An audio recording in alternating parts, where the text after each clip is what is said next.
Now on KXLY4 HD News at 6, we have team coverage of all the latest local news, including the search for the person who attacked a WSU faculty member.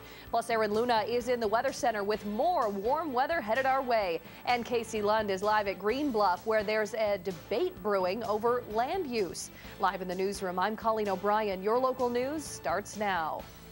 Live from the KXLY4 HD Broadcast Center in downtown Spokane. This is KXLY4 HD News at 6. A debate is heating up in the small community of Green Bluff in North Spokane County. A change in county code could allow more events in the area and loosen the rules on those events that they have to follow. KXLY4's Casey Lund is in Green Bluff this evening to explain. Casey, this is pretty complex, this issue.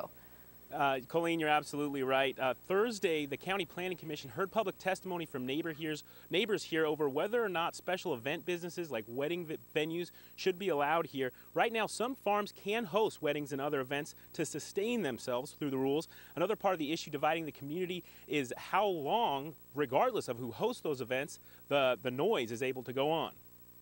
If you spent a little time in Green Bluff, you'd notice the beauty. I'm just happy to be here on Green Bluff. You might not think of it as part of Spokane County where a heated debate is brewing. We want to be friendly. We want to be neighbor. Neighbor is more important than everything else. David and Stephanie Trezzi own a winery here. Hosting weddings does help us sell our wine. I mean, that's the reason that we do them. Zoning and agriculture codes allow them to do that within season rules. We have stayed within. The farm code is how we're hosting our events, is loud music until 6 o'clock.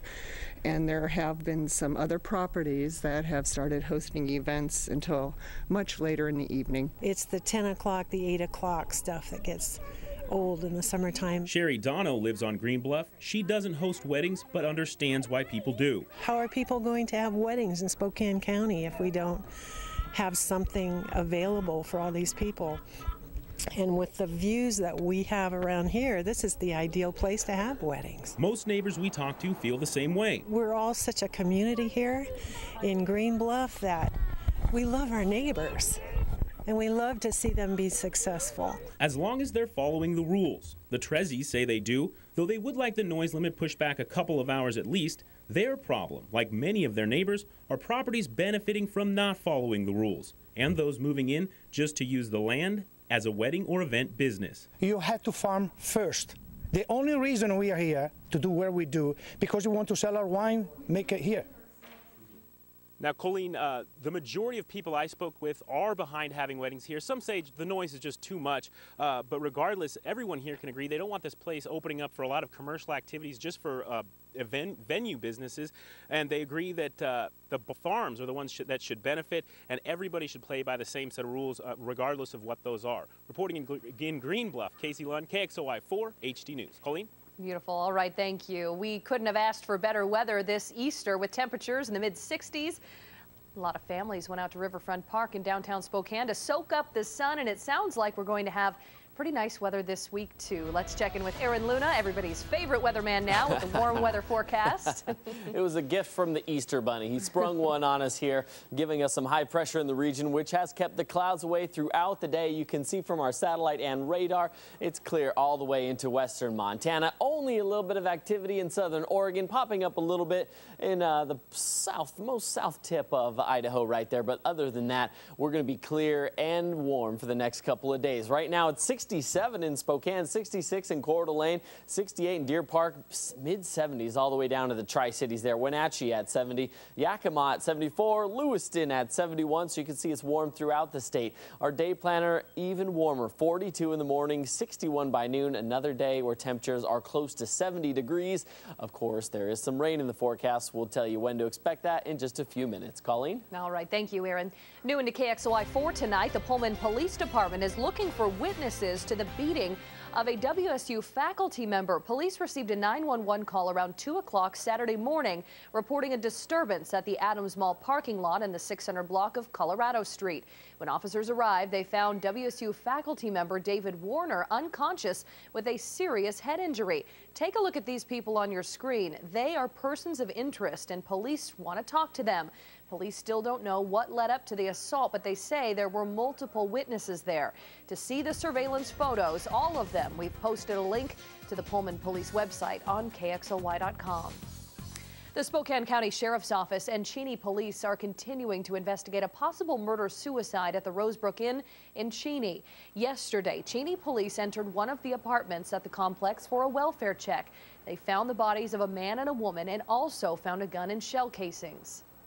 I mean, you know, any homicide investigation is challenging. You know, it's obviously there's all kinds of evidence that you need to document. You need to talk to all kinds of witnesses, anyone that might have seen or heard something that thought it had nothing to do with anything, that it may turn out very well that it was an important piece of the puzzle. We will not learn the identity of the victims until at least Monday. That's when an autopsy is scheduled. New video into KXLY4 tonight. Police are still looking for a man suspected of car prowlings in North Spokane this weekend. When police tried to pull over the suspect on a bicycle yesterday morning, he took off. A KXLY viewer caught this suspect on home surveillance video on La Crosse Street.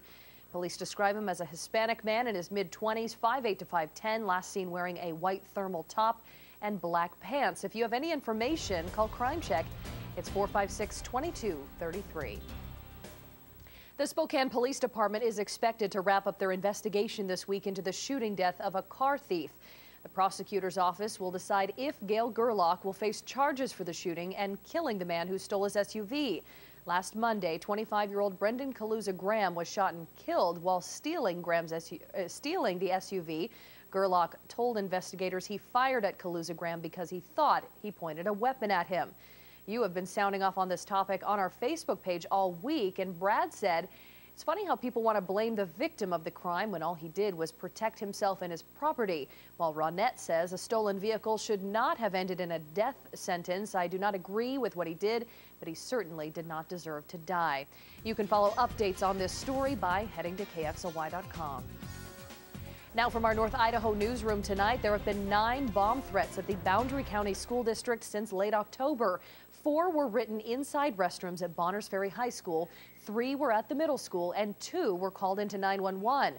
Investigators say they've identified several juvenile suspects, but believe there are more responsible.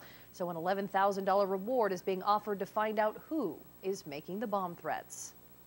There are still no suspects in a gun battle outside of an Auburn bar that left 3 people dead. Police in western Washington say the violence broke out at the Auburn bar just before 2 this morning. Several people pulled out handguns and opened fire.